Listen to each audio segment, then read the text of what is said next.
Hello friend, जय श्री कृष्णा। तो आज हम पढ़ने वाले हैं क्लास 12th अकाउंटेंसी। हमारा tools of analysis of financial statement का फर्स्ट टूल कंपैरेटिव स्टेटमेंट्स। सो कंपैरेटिव स्टेटमेंट जैसे कि आपको नाम से ही पता पड़ रहा है, कंपैरेटिव मीन्स कंपैरिजन करना। तो किसका कंपैरिजन करना है, कैसे करना है, कब करना है, कौन से ईयर्स का करना है, ये हम देखते हैं। सबसे पहले हम इसको मीनिंग पढ़ लेते हैं। तो इसके मीनिंग पढ़ते हैं हम। Comparative statement is the statements in which the figures of one financial years are compared with the figures of one or more preceding years। मतलब आपको कंपैरिजन करना है वन फाइनेंशियल ईयर का अदर फाइनेंशियल ईयर से। ठीक है, जैसे one financial year की अगर शेयर कैपिटल है तो आप उसकी अदर फाइनेंशियल ईयर से कंपैरिजन कर रहे हैं। क्लास 12th में आप करंट ईयर का कंपैरिजन प्रीवियस ईयर से करेंगे। करंट ईयर के जितने भी आइटम्स होंगे उनका कंपैरिजन आप इससे करेंगे, प्रीवियस ईयर के आइटम से करेंगे। और ये आपके लिए मोस्ट इंपॉर्टेंट है क्योंकि आपके मेन बोर्ड एग्जाम में ये 4 मार्क्स कवर करता है आपके। तो इसके ऑब्जेक्टिव्स देख लेते हैं हम। To show increase and decrease in various items. सबसे पहले क्या करता है, आपको आप कंपेरिजन करते हैं तो आपको पता पड़ा है कि इंक्रीज हुआ है या डिक्रीज हुआ है। जैसे सपोज आप यहाँ पे देख लीजिए,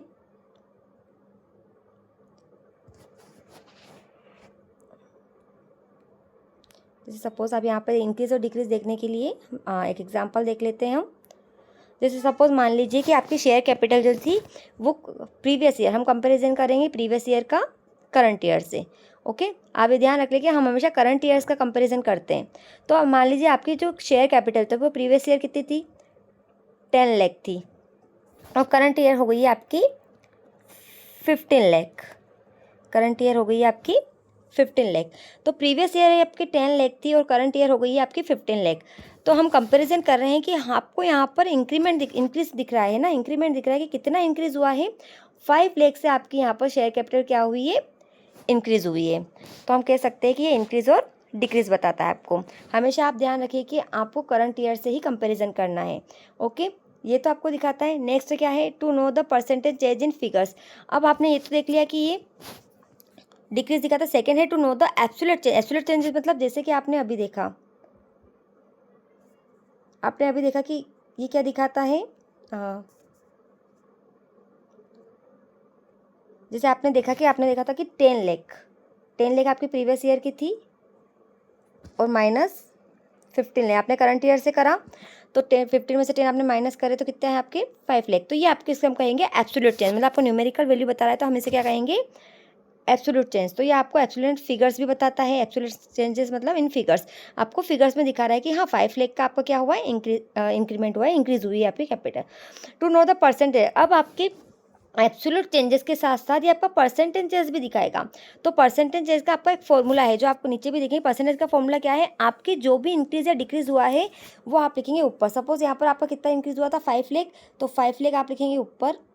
और प्रीवियस ईयर की अमाउंट कितनी थी, 10 लाख हमने लिखा था, ये प्रीवियस ईयर है और ये करंट ईयर है। तो प्रीवियस ईयर की जो अमाउंट है 10 लाख वो हम लिखेंगे नीचे और मल्टीप्लाई कर देंगे हम 100 से। ये 5 लाख है, ये 10 लाख है, मल्टीप्लाई किससे करेंगे हम 100 से। और ऐसे ही हम इसका परसेंटेज निकाल लेंगे कि 5 1 ज़ा 5, 5 से 2 ज़ा 10, 2 1 ज़ा 2, 2 5 ज़ा 10 और 30 मतलब 50%।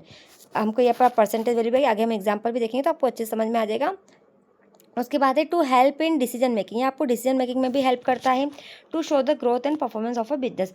फॉर्मूला तो मैंने आपको बता ही दिया है, फॉर्मूलाज क्या है। फॉर्मूलाज पढ़ने के लिए पहले हम एक बार वो फॉर्मूलाज देख लेंगे, लेकिन उससे पहले हम फीचर्स देख लेते हैं। सो फर्स्ट फीचर है हमारा, इट इज़ प्रिपेयर फॉर 2 और मोर ईयर्स। ये 2 या 2 से ज़्यादा के लिए प्रिपेयर किया जाता है, लेकिन आपको क्लास 12th में ओनली 2 ईयर्स के लिए प्रिपेयर करना है। आपको करंट ईयर हो प्रीवियस ईयर के लिए प्रिपेयर करना है, जिसमें आप करंट ईयर का कंपेरिजन करेंगे प्रीवियस ईयर से। It show both absolute and percentage. जैसे आपने देखा था, ये फिगर में भी आपको बताएगा कि 5 लाख का डिफरेंस आया और आप इससे परसेंटेज भी निकालना है, तो दोनों आप शो करेंगे। It helps in identifying and trends and growth. ये आपको ग्रोथ को आइडेंटिफाई करने में हेल्प करेगा। It can be prepared for balance sheet and profit and loss account. आपको जब एग्जाम में क्वेश्चन देखने के लिए मिलेंगे तो आपको बैलेंस शीट के क्वेश्चंस भी देखने के लिए मिलेंगे और प्रॉफिट एंड लॉस का क्वेश्चन भी। आपका फॉर्मेट एक ही रहेगा, बस एक बार आप कंपैरिजन करना सीख गए तो आप बैलेंस शीट का भी कर सकते हैं, प्रॉफिट एंड लॉस का कंपैरिजन भी आराम से कर सकते हैं। It is easy to prepare understand. Class 12th के आपके जितने भी चैप्टर्स है उसमें सबसे इजी आपको कंपैरेटिव स्टेटमेंट ही है। तो ये सबसे इजी है आपको प्रिपेयर करने के लिए और समझने के लिए भी सबसे इजी। अब देख लेते हैं फॉर्मूला क्या है। जैसे हमने फॉर्मूला भी देखा था कि एब्सोल्यूट चेंजेस कैसे निकलिए, हमको करंट ईयर के फिगर का कंपेरिजन करना है प्रीवियस ईयर के फिगर से। मीन्स हमको करंट ईयर के फिगर का कंपेरिजन किस में करेंगे, हम प्रीवियस ईयर के करंट ईयर कंपैरिजन हम करेंगे प्रीवियस ईयर के फिगर से। उसके बाद जो भी एब्सोल्यूट चेंज आएगी, हमने एब्सोल्यूट चेंज निकाला, करंट ईयर माइनस क्या कर दिया, प्रीवियस ईयर कर दिया, उससे जो हमें एब्सोल्यूट चेंज आएगी उसको हम लिखेंगे ऊपर। प्रीवियस ईयर की जो अमाउंट आएगी वो आपकी यहाँ आ जाएगी और मल्टीप्लाई कर देंगे हम 100 से। तो ये आपका रेडी हो जाएगा। अब एक एग्जाम्पल देख लेते हैं हम एग्जाम्पल के थ्रू कि कैसे क्या करना है। देखिए यहाँ पर एग्जाम्पल देखने के लिए आप देख ही रहे हैं, ये आपको एग्जाम्पल दिया गया है, ठीक है। आपको प्रॉफिट एंड लॉस का, जिससे कि हमने देखा कि प्रॉफिट एंड लॉस और बैलेंस शीट दोनों का बनता है। आपके सामने एग्जाम्पल है प्रॉफिट एंड लॉस का। अब इसको थोड़ा सा आप समझ लीजिए यहाँ पर।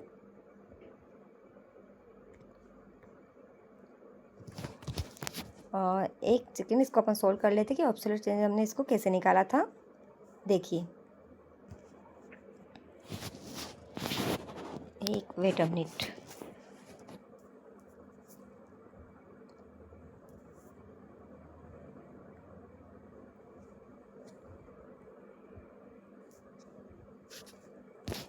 एक सेकेंड पेन निकाल लेते हैं, हम देखते हैं कि इसको कंपेरिजन आखिर आपको करना कैसे है, ठीक है।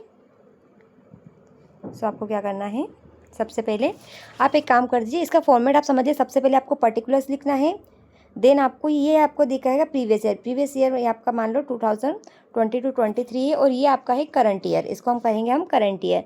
ये आपका एब्सोल्यूट चेंजेस है, ये आपका प्रीवियस ईयर है, ये आपका प्रीवियस ईयर हो जाएगा, ये आपका करंट ईयर हो जाएगा। Absolute change current year minus previous year और परसेंटेजेस। आप एक काम करिए, इसको ये जो कॉलम है इसको आप नाम दे दीजिए ए, प्रीवियस ईयर को आप नाम दे देंगे ए, करंट ईयर को आप नाम दे देंगे बी, और ये आपका सी रहेगा। तो सी कैसे निकालेंगे आप, बी माइनस ए, याद रखना आपको बी माइनस ए करना है। इट मीन्स आपको करंट ईयर में से प्रीवियस ईयर की वैल्यू माइनस करें, तो बी माइनस ए करना है। और परसेंटेज कैसे निकालेंगे आप, इसके लिए फॉर्मूला लिख दिए। एब्सोल्यूट चेंजेस हमारी क्या आ जाएगी, सी, तो आप लिख देंगे सी, प्रीवियस ईयर के कॉलम को हमने क्या नाम दिया है ए, तो नीचे आ जाएगा आपका ए, और मल्टीप्लाई क्या हो जाएगा 100, जो कि हमने करा है। जैसे आपके यहाँ पर क्या है 5 लाख, 5 लाख का 5 लाख, और यहाँ पर कितनी 5,75,000। तो हमको बी माइनस ए करना है, तो 5,75,000 में से हम 5 लाख माइनस कर रहे हैं, तो हमारे पास वैल्यू क्या आ रही है 75,000। अब हमको परसेंटेज निकालने, तो परसेंटेज निकालने के लिए हमको क्या करना पड़ेगा, जो 75,000 आएंगे इसको हम लिखेंगे ऊपर, 75,000 को हम क्या लिख देंगे, ऊपर लिख देंगे, ठीक है। परसेंटेज निकाल लेना हमें, तो हम क्या करेंगे 75,000, तो आप यहाँ लिख देंगे 75,000, ठीक है। नीचे आपकी प्रीवियस ईयर की वैल्यू कितनी है 5 लाख, तो 5 लाख आपका नीचे आ जाएगा, 5 लाख आपका। देखिए इसको वापस कर लेते हैं हम यहाँ पर कि 70, आपने 5 लाख में से 75,000 माइनस करें तो आपकी वैल्यू कितनी आई है 75,000। तो आपने 75,000 तो यहाँ ऊपर लिख देंगे फॉर्मूले के अकॉर्डिंग, ओके। फॉर्मूले के 75,000 यहाँ लिख दें। नीचे हम कितने प्रीवियस ईयर की वैल्यू, ठीक है, हमने लिखा था ना प्रीवियस ईयर की, हमने क्या लिखा था सी अपॉन ए लिखा था, तो सी अपॉन ए, तो हम क्या लिखेंगे ये हमने ए माना था, ये हमारा बी था और ये हमारा सी था। तो यहाँ पर हमारा 5 लाख कहाँ आ जाएगा, नीचे आ जाएगा, और मल्टीप्लाई हम क्या कर देंगे 100। अब इसको आप सोल्व कर लेंगे, इस जीरो से ये ज़ीरो क्रॉस कर दीजिए, इस जीरो से ये ज़ीरो क्रॉस कर दिए, इस जीरो से ये ज़ीरो, ज़ीरो से ज़ीरो, जीरो से ज़ीरो। आप क्या करेंगे इसको 5 से डिवाइड, 5 वन ज़ा 5, हियर ऑल्सो 5 इन ज़ा 5, और यहाँ पर आपका 2 जाएगा, 5 5 से 20 और 15%। देखिए आपका आंसर आ गया है यहाँ पर 15%। तो इस तरह से आपको क्या करना है, वैल्यू निकालनी। ऐसे हम सेकेंड वाला भी कर लेते हैं आपको, तो थोड़ा सा और समझ में आ जाएगा। सेकेंड वाला कर लेते हैं आप, देखिए इधर सेकेंड वाला का ये कितना है आपका 20,000, यहाँ पर कितना है 25,000। आपने इसको ए माना, ये हमारा बी है और ये हमारा सी है, हमको बी में से ए माइनस करना है, मतलब करंट ईयर में से प्रीवियस ईयर को माइनस करा। तो 25,000 में से 5,000 माइनस 25,000 में से 20,000 माइनस किया, तो हमारा आंसर आया 5,000। तो परसेंटेज फाइंड आउट करने के लिए हम क्या करेंगे 5,000 को तो ऊपर लिखेंगे, तो यहाँ पर आप क्या लिख देंगे 5,000, नीचे हमारा ए आ जाएगा, मतलब प्रीवियस ईयर की वैल्यू आ जाएगी, आप क्या लिखेंगे 20,000, और मल्टीप्लाई आप कर देंगे 100। इसको सोल्व कर दिए, ज़ीरो से ज़ीरो, इस ज़ीरो से ये ज़ीरो कैंसिल हो गया, इस ज़ीरो से ये ज़ीरो, इस ज़ीरो से ये ज़ीरो, 2 1 ज़ा 2, 2 2 ज़ा 4, यहाँ पर 1 बचा है आपका, तो 2 5 ज़ा 10, तो 25%। यहाँ पर आप देख सकते हैं आपका आंसर आ रहा है 5%। तो इसी तरह इतना इजी है, आपको कुछ नहीं करना है, एब्सोल्यूट चेंज निकालना है। जब आपके फिगर में वैल्यू आए तो आप इसको एब्सोल्यूट चेंज बोलेंगे, और परसेंटेज के लिए मैंने आपको फॉर्मूला बताइए, C/A मल्टीप्लाई 100 कर देंगे।